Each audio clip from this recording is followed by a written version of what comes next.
홍 씨의 사연 라디오입니다. 오늘의 이야기 지금 시작하겠습니다. 이제 결혼 1년차 새댁입니다. 일반화를 하고 싶지는 않지는 않아요. 1년도 안 되는 짧은 결혼 생활인데다가 제가 시어머니 한 분밖에 겪어보질 않아서 모두가 그렇다고 말할 수는 없겠습니다만 시어머니에게 며느리라는 존재는 자기 대신 아들 밥 해주고 집안일 해주고 손주 낳아주고 애 키워주는 말 그대로 아들 뒷바라지를 당신 대신 해줄 수 있는 그런 존재라고 하는 말이 공감이 갈 때가 있어요. 남편 명의로 된 집에 신혼살림을 차리고 결혼을 하게 되었습니다. 남아있는 대출이 있었고 제가 모은 돈으로 대출금 다 갚고 혼수와 리모델링을 했으니 거의 반반 결혼한 거나 마찬가지입니다. 양가에 받은 건 일절 없이 저희 힘만으로 시작했어요. 남편이 결혼 전에 자기 명의로 된 집을 갖게 된 건 남편이 취업에 성공했을 당시에 시부모님과 같이 살고 있던 집에서부터 회사까지 출퇴근하는 게 너무 힘들어서 근처에 대중교통 접근성이 좋은 곳에 집을 구하면서부터였다고 합니다. 그런데 시어머니 고집에 시댁에서 그렇게 멀지 않은 곳에 집을 구하게 되었던 거고요. 시댁과 신혼집이 가깝다는 사실에 대해서는 따로 불편하겠다 생각했던 적은 없었어요. 남편이 집을 구했을 때보다 시세가 많이 올랐다고 하는데 솔직히 그 집 팔아서 다른 집으로 이사 갈 만큼의 형편이 되지도 않았어요. 집을 팔게 되면 세금으로 나가는 게 워낙에 많다 보니 더 작거나 아파트에서 빌라로 낮춰서 가야 했는데 그렇게까지 하고 싶지는 않았습니다. 어쨌든 남편이 처음 들어와 살던 때보다 집값도 많이 올랐고 주변이 아직 개발 여지가 있는 곳이라서 투자 가치도 있다고 생각했거든요. 나중에 와서야 어떻게든 그 집을 정리해서 시댁과 최대한 멀리 떨어져서 신혼집을 구했어야 했는데 하고 늦은 후회를 했지만 말이죠. 처음 결혼하고 나서 한 달 정도는 저희 눈치를 보신 건지 따로 신혼집에 찾아오거나 하는 일은 없었습니다. 결혼 전에는 이 집에 시어머니께서 주기적으로 찾아오셔서 집안 청소도 해주시고 먹을 것도 챙겨주시고 했다고 해요. 그 말을 들었을 때는 느낌이 쎄했지요. 안 좋은 예감은 틀리는 법이 없다더니 어느 날 퇴근을 했는데 문 앞에서 TV 소리가 새어나오더라고요. 남편이 일찍 퇴근했나 싶었어요. 남편 회사는 같이 저녁 식사 하기도 힘들 정도로 야근이 엄청나게 잦은 회사였거든요. 웬일로 오랜만에 같이 저녁 식사 하겠다 싶어서 신이 나서 문 열고 들어갔는데 시어머니가 거실에 앉아서 TV를 보고 계시더라고요. 남편은 아직 집에 들어오지 않은 듯 신발도 보이지가 않았고요. 깜짝 놀라서 어머님한테 여긴 어쩐 일이시냐 물었는데 내 아들 집에 오는데 내가 네 허락까지 받고 와야 하냐 하면서 한마디 크게 성질을 내시고 다시 TV 쪽으로 고개를 돌리시길래 시어머니가 뭔가 심기가 안 좋다는 건 단번에 눈치를 챌 수 있었습니다. 심기불편한 시어머니를 보고 있으니 마음이 불편하기는 했는데 생각해보니 제가 뭐 크게 잘못한 것도 없고 눈치를 볼 이유가 없다는 생각이 들더라고요. 옷부터 갈아입으려고 방으로 쓱 들어가면서 집안 상황을 살펴봤는데 시어머니가 따로 건드린 건 없어 보였습니다. 저랑 딱히 말할 생각이 없는 것처럼 인사를 받으셨기에 저도 시어머니 계신 거 무시하고 그냥 제 할 일을 했어요. 오히려 제가 시어머니 계신 건 신경도 안 쓰는 것처럼 행동하니 시어머니가 몸이 달아서 뭐가 그렇게 마음에 안 드는지 먼저 말을 꺼내더라고요. 아직도 너가 뭘 잘못했는지 모르느냐고 물어보는데 제가 잘못한 게 없었으니 정말 모른다고 대답해드렸어요. 그랬더니 어머님은 자기가 지금 설거지도 다 해놓고 그랬으니 네가 뭘 잘못한 건지도 모르겠지 하면서 혀를 차시는 겁니다. 설거지는 분명 제가 전날 저녁에 다 해놨고 아침에 출근하기 전에 그릇도 제자리에 싹 다 정리를 해놨어요. 설거지 다 하고 그릇 말리는 통 보니까 밥그릇이 딱 하나 뒤집어져 있더라고요. 지금 고작 밥그릇 한 개 설거지 안 한 거 가지고 잔소리를 하시려는 건가 싶었어요. 심지어 그건 아침에 남편이 아침밥 먹고 나온 설거지거리였거든요. 그래서 그건 남편이 먹은 거다. 그리고 밥그릇 하나밖에 없는데 세제랑 물 아깝게 뭐하러 하셨느냐 했어요. 남편 퇴근하면 저녁을 집에서 먹는데 그때 한 번에 해도 되는 거 아니냐고요. 그런데 어머님이 지금 설거지 안 해놨다고 이러는 것 같냐고 하면서 우리 아들 아침을 왜 그리 부실하게 차려주냐고 하시는 겁니다. 싱크대에 밥그릇만 떡하니 있다고 아들 밥이 부실하다고 하시는 거였어요. 냉장고에 있는 반찬 꺼내서 먹었으니 밥그릇밖에 안 나오겠지요 대답했더니 시어머니가 냉장고에 반찬이라고 먹을 것도 별로 없는데 그리고 그걸 또 접시에 덜어주지도 않고 반찬통에서 끄집어내 먹게 하느냐고 잔소리를 하시는 겁니다. 신혼집이 남편이 출퇴근하기 편한 위치에 구했던 집이다 보니 저는 회사랑 거리가 또 멀어서 남편보다 일찍 출근을 해야 했어요. 그리고 저는 아침밥을 챙겨 먹는 스타일도 아니고 해서 아침밥은 남편이 알아서 차려 먹고 있었거든요. 그렇게 설명을 드렸더니 그러면 제가 더 일찍 일어나서 아들 아침밥을 준비하면 되는 거 아니냐고 하면서 어떻게 아침에 국도 없이 밥을 먹이고 출근을 시키냐는 겁니다. 결혼하기 전 당신이 직접 챙겨줄 때는 상상도 할 수 없는 일이라고 하시면서요. 무슨 말만 하면 꼬투리가 잡혀서 잔소리가 되어버리니 저도 기분이 많이 상했어요. 아침은 남편이 알아서 대충 차려 먹고 나간다고 해도 저녁만큼은 제가 차려주려고 노력하고 있습니다. 심지어 남편은 야근 때문에 퇴근이 항상 늦는 편이라 냉동실에 소분해서 얼려둔 고기 반찬 따로 해서 냉장고에 있는 반찬들하고 해서 같이 내어주고는 하는데요. 이만큼 해주고 있는데도 어머님은 고작 밥그릇 하나랑 수저 하나 설거지 해주시곤 주방에서 뭘 그리 많이 보신 건지 냉장고에 반찬이 부실하다. 어떻게 우리 아들한테 얼려놓은 음식을 먹일 수가 있느냐 하면서 잔소리가 끊임이 없더라고요. 그래서 저도 불퉁한 말투로 어머님한테 저도 맞벌이다 보니 밥 차려주기가 힘드네요. 그래도 나름 챙겨주려고 노력하고 있어요. 하고 대답했어요.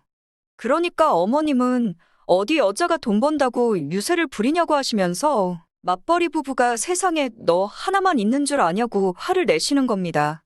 맞벌이라도 아내가 해야 할 도리는 엄연히 있고 밤늦게 퇴근을 하건 아침 일찍 출근을 하건 간에 그건 잠을 줄여서라도 당연히 해야 한다는 거지요. 저도 참다 못해 이러다가는 어머님하고 한바탕 하겠다던 찰나에 남편이 때 맞춰서 퇴근을 해줬습니다. 남편은 집에 들어오자마자 시어머니가 집안에 있는 걸 보고 제 표정 한번 보고 단번에 지금 상황이 무슨 상황인지 눈치를 챘더라고요. 고맙게도 이유를 불문하고 자초지종 또한 들어보지 않고 신혼집에 연락도 없이 오셔서 뭐 하시는 거냐며 어머님 데리고 나가서 곧바로 집에다 모셔다 드리고 들어오더라고요. 집에 들어오면서 남편이 미안하다고 하면서 결혼하기 전에 이 집에 신혼살림 차리면서 이젠 말없이 오시면 안 된다고 그렇게 강조를 했는데 몇 년 동안 자기 혼자 사는 거 뒷바라지 해주셔서 몸에 익어서 그런지 오신 것 같다면서 사과를 하더라고요. 그리고 어머님께는 단단히 설명을 해놓았으니 아마 앞으로는 말없이 불쑥 찾아오시는 일이 없을 거라고요. 결혼한 지 한 달 조금 지나서 일어난 일이긴 하지만 또 한편으로는 처음 겪는 시어머니와의 문제였는데 제가 시키지도 않았는데 남편이 저렇게 나서서 중간 역할을 잘해주니 믿어도 되겠다 싶었어요. 나중에 시어머니가 찾아와 현관문 비밀번호가 바뀐 걸 알면 그건 그거대로 문제가 되겠다 싶어서 비밀번호 바꾸는 건 생각도 하지 않았는데 오히려 남편이 나서서 먼저 비밀번호도 바꿔버리더라고요. 그렇게까지 할 필요 있냐고 말리고 싶었는데 제가 바꾸자고 한 것도 아니고 남편이 알아서 바꾼 거니 이걸 문제 삼아 시어머니가 꼬투리를 잡는다 해도 남편이 그랬다 하면 되는 부분이고 해서 그날 일은 그렇게 그냥 넘어갔습니다. 그 뒤로는 시어머니가 찾아오는 일도 없었고요. 반년 가까이는 같은 일로 문제가 생기는 일이 없었습니다. 남편이 중간 역할 잘해주니 스트레스 받을 일도 없고 좋더라고요. 물론 결혼 시작부터 시어머니와 사건이 있었다고 해서 제가 해야 할 도리를 소홀하게 한 적은 단 한 번도 없습니다. 명절 때면 찾아뵙고 어버이날에도 용돈 봉투 두둑하게 만들어 챙겨드렸지요. 어머님 생신 때도 꽤나 괜찮은 선물과 함께 분위기 좋은 음식점 가서 식사도 하고 제가 해야 할 도리 다 챙겨서 했어요. 하지만 어머님은 제가 잘하는 것보다 하나뿐인 외동아들이 어머니보다 마누라 챙기는 게 그렇게 싫으셨나 봐요. 선물 받을 때나 봉투 받으실 때는 좋아라 하셨지만 대부분은 저를 불편하게 대하셨습니다. 남편이 중간 역할 잘해주면서 제 방패막이 돼주는 건 고마웠지만 남편이 제 편을 들어줄수록 시어머니가 저를 더 싫어하시게 되는 건 아닌가. 그런 생각이 들기도 했어요. 사실 저야 안 보고 지내도 크게 상관은 없잖아요. 차라리 안 보고 지내는 게 더 편하기도 하고요. 하지만 중간에서 남편도 남편 나름대로의 마음고생을 하고 있지는 않을까 걱정이 되기도 했거든요. 그러다 지난 추석 연휴를 앞둔 어느 날이었습니다. 남편이 지난 설에도 시댁에 먼저 갔고 어버이날에도 친정은 건너뛰고 시댁에만 다녀왔었으니 이번 추석에는 친정에 먼저 찾아뵙는 게 어떻겠냐고 제안을 해왔어요. 무조건 명절에 시댁에만 가야 하는 법도 없고 딸만 둘인 친정 부모님, 명절 당일에는 두 분이서만 보내게 되실 것도 알았지만 그때쯤 남편이 저를 위해 고생한다는 생각이 들기도 했던 터라 그냥 시댁에 먼저 다녀오자 했어요. 이제 와서 착한 며느리가 되고 싶거나 그런 건 아니고 남편이 너무 무리하지 않았으면 하는 생각이 들었거든요. 그런데 남편은 기어이 이번 추석에는 친정에 먼저 가겠다고 시어머니한테 연락을 했나 봅니다. 시어머니한테 난데없이 연락이 와서는 어딜 명절에 시댁 제끼고 친정부터 갈 생각을 하냐면서 시댁 우습게 보는 거냐 전화를 해왔거든요. 저는 아니라고 했는데 당하는 입장에서 많이 억울했지요. 아무리 자초지종을 설명해도 시어머니는 우리 아들이 그럴 리가 없다며 저한테 한 소리를 하기 시작했어요. 그러다가 지나가는 말로 어머니가 꺼낸 말이 있습니다. 시댁 우습게 보냐면서 한 소리를 하시면서 요즘도 보니까 아들 밥 주는 게 여전히 시원찮다. 아주 얼굴 안 보고 지내니까 내가 아무것도 모르는 것 같지? 하면서 말입니다. 그때는 저도 경황이 없었고 실제로도 명절에 친정 먼저 갈 계획이 없었기 때문에 조곤조곤 이야기하면서 상황을 넘겼지요.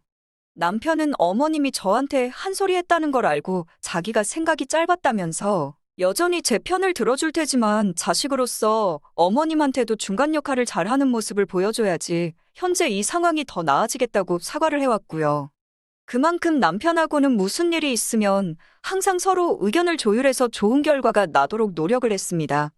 그리고 그때는 어머님이 꺼냈던 그 말에 숨겨진 진짜 진실을 저는 전혀 알지 못했지요. 그래도 남편이 이젠 중간에서 한 번은 제 편, 한 번은 어머님 편 번갈아 돌아가면서 남편이자 아들로서의 진짜 중간 역할을 해주기 시작하면서 시어머니와 저희 관계도 이제 괜찮아진다는 느낌이 들었어요. 회사에서도 일에 치여서 힘들 텐데 집에서도 신혼 때부터 시작된 고부 갈등 해결한다고 이래저래 뛰는 남편이 다 고맙더라고요. 말한 대로 어머님과의 불화도 많이 사라졌고 얼마 전까지만 해도 이젠 남편이 중간 역할 안 해주더라도 좋은 고부 관계로 잘 지낼 수 있겠구나 하는 나름의 확신이 생겼습니다. 그러다 얼마 전 일이 터져버리고 말았네요. 제가 회사에서 급한 일로 지방에 3박 4일로 출장을 다녀오는 일이 생기게 되었습니다. 결혼 후에 출장 처음 가는 것도 아니었지만 이번에는 출장 스케줄이 주말을 포함해서 잡히게 되었던 거예요. 금요일 오후에 집에서 출발해서 월요일 오후에 퇴근하는 스케줄이었습니다. 그리고 월요일에 도착해서부터는 주말에 일을 한 대신 그만큼 집에서 휴무를 하게 되었어요. 금요일 아침에 남편 출근시키고 저는 곧바로 장 보러 나가서 반찬 가게에서 반찬 몇 가지 사놓고 음식 재료들 사다가 남편이 저 없는 동안 먹을 걸 미리 만들어 놓았습니다. 어차피 혼자서는 밥도 잘 안 차려 먹기에 간단하게 데워 먹을 수 있게 김치볶음밥 해서 소분해서 얼려두고 저녁에는 그래도 혼자 맥주 안주라도 하라고 제육볶음같이 밥 반찬도 되고 안주거리도 될 만한 걸로 후다닥 준비해서 똑같이 끼니별로 해결할 수 있게 소분해서 얼려두었지요. 음식 준비하다 보니까 시간이 후딱 가서 출장에 늦을까봐 남편한테 출발한다는 연락도 못하고 출근했습니다. 출장지로 가는 길 내내 잔소리 심한 직장 상사와 같이 가야 했던 출장길이었기 때문에 남편한테는 출발한다는 문자 메시지만 덜렁 보내고 도착해서도 내내 일하느라 정신이 없어 연락을 못했어요. 저녁에 업무가 마무리되고 숙소에 도착해서야 남편한테 연락을 할 수가 있었습니다. 전화기를 보니 남편한테 부재중 통화가 몇 개 와 있어서 숙소에서 씻지도 않고 곧바로 남편한테 전화를 걸었지요. 남편이 전화를 받더니 조용한 목소리로 시어머니 기 좀 살려주겠다 하더라고요. 남편이 중간 역할 한다고 항상 저렇게 제 기분 먼저 살피느라 시어머니 편에 서서 저한테 한 소리 할 때면 저렇게 항상 말을 해줬거든요. 그런데 시어머니랑은 부딪힐 일이 전혀 없는 상황에 남편이 저런 말을 꺼내길래 무슨 말인가 했습니다. 어머님이 옆에 계셨는지 남편은 어머님도 들으라는 식으로 어설픈 연기를 하면서 전화를 하더라고요. 출장을 가면서 밥도 안 해놓고 가냐고 나는 뭐 먹으라고 그런 거냐며 크게 오바를 하면서 엄마 아니었으면 밥도 못 먹을 뻔했다고 엄마 덕분에 살았다고 하는 거예요. 무슨 소린가 싶었습니다. 출장 출발 시간에 간당간당하게 도착할 만큼 음식 준비하느라 정신이 없었거든요. 지금 어디냐고 물으니까 집이랍니다. 어머님이 마침 집에서 음식을 해서 가져다 주셔서 살았다고 하면서 어머님 길을 살려주고 있더라고요. 냉동실을 안 열어봤나 싶어서 남편한테 나 없는 동안 먹을 음식 냉동실에 얼려놨다고 말해줬는데 남편이 그게 무슨 말이냐는 듯이 대답을 하더군요. 일단 느낌이 쎄해서 어머님 집에 가시거든 다시 연락을 달라고 했어요. 피곤한데 제대로 쉬지도 못하고 남편 전화 기다리다가 12시가 돼서야 전화를 받았습니다. 남편은 냉장고면 냉동실에 아무것도 없는데 무슨 말을 하는 거냐고 다시 물어왔어요. 그럴 리가 없다고 무슨 옛날 일도 아니고 바로 오늘 일인데다가 반찬 가게며 마트에서 장 봤던 카드 기록까지 다 있는데 어떻게 냉장고에 음식들만 쏙 사라질 수 있냐고 했죠. 남편이 잠깐 아무 말도 없더니 소름 돋는 사실을 말해주더군요. 생각해보니 이 집을 계약할 때 비상시를 대비해서 어머님한테 카드키 하나를 드린 게 있다고요. 카드키가 있으니 비밀번호를 아무리 바꿔도 어머님은 두 사람 다 출근한 시간에 빈집에 자유자재로 드나들 수 있었던 겁니다. 그 말을 들으니까 일전에 어머님께서 아직도 우리 아들 밥 부실하게 차려주는 것 같다고 꺼낸 말이 스쳐 지나가더라고요. 말인즉슨 그동안도 어머님은 신혼집에 문 따고 들어와서 제가 남편 밥을 잘 챙겨주고 있나 냉장고 검사를 몰래 해왔던 겁니다. 그렇다고 그걸 가지고 한 소리 하자니 남편이 제 편을 들어주니까 따로 아무 말도 안 하고 있었던 거고요. 그런데 마침 오늘 냉장고에는 반찬 가게 음식들이 가득하고 냉동실에는 얼려놓은 밥이 있으니 어머님이 그걸 보고는 냉장고에 있는 거 싹 다 갖다 버렸다는 소리지요. 너무 화가 나서 어머님 주무실 시간 그런 거 생각도 하지 않고 바로 전화를 걸었어요. 어머님은 아니나 다를까 이 시간에 전화하는 게 맞냐 하시면서 또다시 잔소리를 하기 시작했지요. 한동안 얼려둔 음식이 없는 것 같아 잘하고 있는 줄 알았는데 이번에 가보니 도무지 안 되겠어서 제가 해놓은 음식이랑 반찬들은 다 버리고 당신이 직접 아들 먹을 음식을 해오셨다고 하는 겁니다. 저를 믿고 아들을 줬더니 얼린 밥을 먹일 수가 있냐고 하면서 힘든 일 하면서 돈 버는데 얼려놓은 맛없는 밥 먹어가지고 제대로 힘이나 쓰겠냐면서 저한테 열을 내시더군요. 그때 처음으로 이대로 계속 버티다간 정말 이혼할 수도 있겠구나 하는 생각이 들었어요. 암만 남편하고 사이가 좋아봐야 이렇게 시어머니하고 버틸 수 없을 만큼 불화가 생기니 고부 갈등 때문에 이혼한다는 게 괜히 있는 게 아니라는 생각마저 들더라고요. 출장이 끝나고 돌아와서 남편한테 더는 이렇게 못 살겠다는 말을 하려고 했어요. 남편은 저한테 사과를 하려고 했던 건지 휴가까지 내서는 집에서 저를 맞이해 주더라고요. 그리곤 저를 보자마자 미안하다 사과를 하더니 이번 일만큼은 자기를 믿어달라고 하면서 자기한테 묘안이 떠올랐다고 하는 겁니다. 남편이 저렇게 말하기도 하고 그동안 남편이 믿음직한 모습을 많이 보여줬으니 이 상황을 어떻게 해결하려고 하나 지켜보기로 했어요. 저도 남편과는 사이가 좋았기에 이혼하겠다는 말까지는 막상 남편 앞에 두고 보니 나오지가 않기도 했고요. 다음 날 아침에 일어났는데 남편이 집에 없더라고요. 말도 없이 어디를 갔나 싶었지요. 전화를 해도 받지를 않으니 걱정이 되기 시작했어요. 설마 이 일을 가지고 어머님하고 대판 싸우고 영 끊고 오는 건가 하는 생각도 들기도 했고요. 그것도 방법이긴 하지만 근본적인 해결책은 아니잖아요. 저 때문에 그렇게 남편을 그렇게 만들고 싶지도 않았고요. 남편은 오후 늦게가 돼서야 집에 돌아왔습니다. 시어머니와 함께요. 어머님과의 동행은 예상도 못했는데 더 예상치도 못한 일이 벌어졌어요. 그 자존심 강하신 시어머니가 저한테 먼저 사과를 하셨거든요.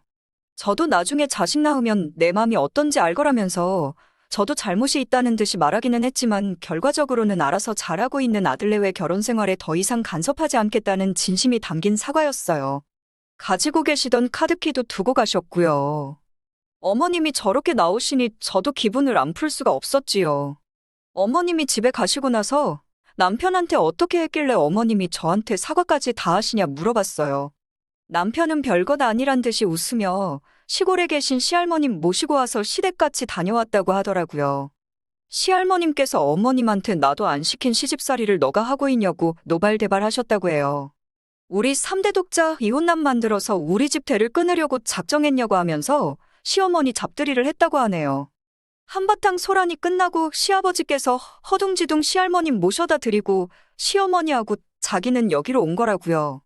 오는 길에 남편이 어머님한테 우리 잘하고 있는데 어머님 때문에 저랑 남편 사이에 문제가 생기면 앞으로 무슨 일 있을 때마다 시골에서 할머니 모셔와서 어머님 댁에 모셔다 놓고 갈 거라고 한마디 했다고 합니다. 맞벌이 부부인데 아들 밥 챙겨주는 문제로 며느리 기강 좀 잡으려다가 역으로 어머님도 한 번도 안 해보신 시집살이를 경험하게 생겼으니 어머님도 그건 못 견디겠다고 생각하신 건지 곧바로 백기를 들었던 거예요. 이렇게 어머님과의 2차전도 어찌저찌 끝나게 되었네요. 물론 어머님이 저한테 사과했다고 해서 앞으로 정말 어머님께서 이걸로 끝내실지는 앞으로 두고 볼 일이겠지요. 하지만 이제는 확신이 있어요. 제가 남편을 믿고 남편이 저를 믿는 만큼 시어머니도 언젠간 저를 믿게 되는 순간이 올 것이라 믿습니다. 거기에 무슨 일이 다시 생기더라도 남편이 언제나처럼 재치있고 현명하게 잘 해결해 줄 거라고 믿어요. 두서없이 쓰다 보니 제 사연이 남편 자랑하는 것처럼 보일 수도 있겠네요. 조금 팔불출 같나요? 그래도 언제나 내 편인 남편과 서로가 의지할 곳이 되어주며 앞으로도 행복하게 잘 살아보려고 합니다. 오늘의 이야기는 여기까지입니다. 이렇게 찾아주셔서 정말 감사합니다.